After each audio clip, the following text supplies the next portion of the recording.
Chapter 15. The Room Beneath the House. Crow did not believe in haunted houses. He believed in motives, in lies, in the quiet mathematics of human cruelty. But the Aldwyn mansion was beginning to behave like neither. The passage Sydney had described was older than the house itself. A narrow stone stairway hidden behind warped oak paneling in the study led downward, deeper beneath the mansion than Crow expected. The air changed immediately. Colder, heavier, ancient with trapped dust. Amelia followed him reluctantly. "I don't like it down here," she whispered. Crow's lantern moved across the stone walls. Symbols. The same Ouroboros symbol again and again, carved into the masonry, painted faintly over older markings, some scratched violently as if someone had tried to erase them. "This place wasn't built for storage," Crow murmured. "It was built for remembering." The staircase ended at a sealed door, iron, ancient, heavy. The handle was warm. Amelia froze. "Detective." Crow looked at her. "How do you know what's inside?" Amelia's eyes were wide. "I don't," she said, "but the house does." Crow pushed the door open. The room beneath the house had no windows. Only a circular stone floor carved with the Ouroboros, the snake swallowing its own tail. Candles sat melted into the stone. Old wax. New wax. The ritual chamber had not been abandoned. It had only been waiting.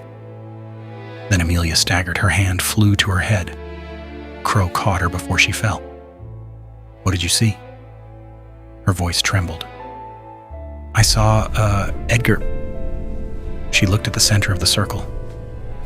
"He was standing right there." Crow looked at the floor. There was dried blood in the grooves of the carving. Very old and very recent. Chapter 16. Amelia remembers. Amelia had never been inside the ritual room before. At least that was what she had always believed.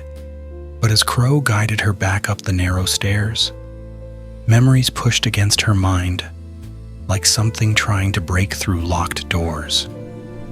The house felt louder now. Floorboards whispered beneath their feet. Doors creaked in distant rooms, as if the mansion itself were listening. Crow stopped halfway up the stairs. "Tell me exactly what you saw." Amelia leaned against the wall. Look, the circle on the "I saw floor. Edgar standing in the circle," she said slowly. "But he wasn't alone." Crow's eyes sharpened. "Who else was there?" Amelia hesitated. "I think..." Her voice dropped. "I think the whole family was." Crow felt something cold move down his spine. "That's impossible." "They were wearing black," Amelia continued. "Not mourning clothes, ritual clothes." Her hands began to tremble, and the candles were all lit. Crow watched her carefully. "You're remembering something." Amelia looked up at him. "No." Her voice cracked. "The house is." Chapter 17.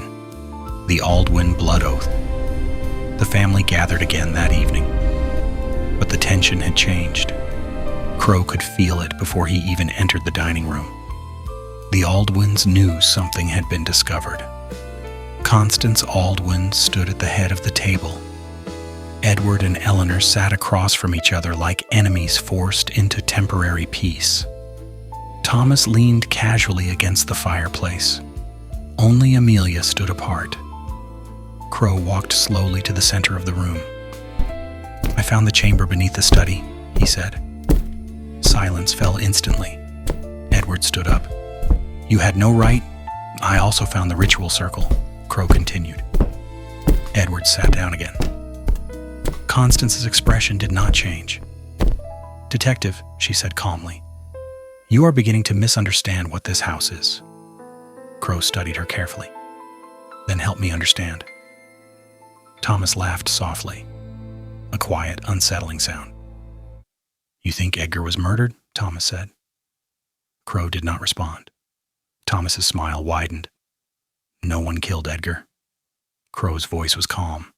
Then explain the blood. Thomas leaned forward. Edgar wasn't killed, he said. He was chosen. Amelia suddenly gasped. Her eyes were fixed on the floor. No, she whispered. Crow turned toward her. What is it? Her voice barely came out. The house. She looked up slowly. It remembers the next one, too.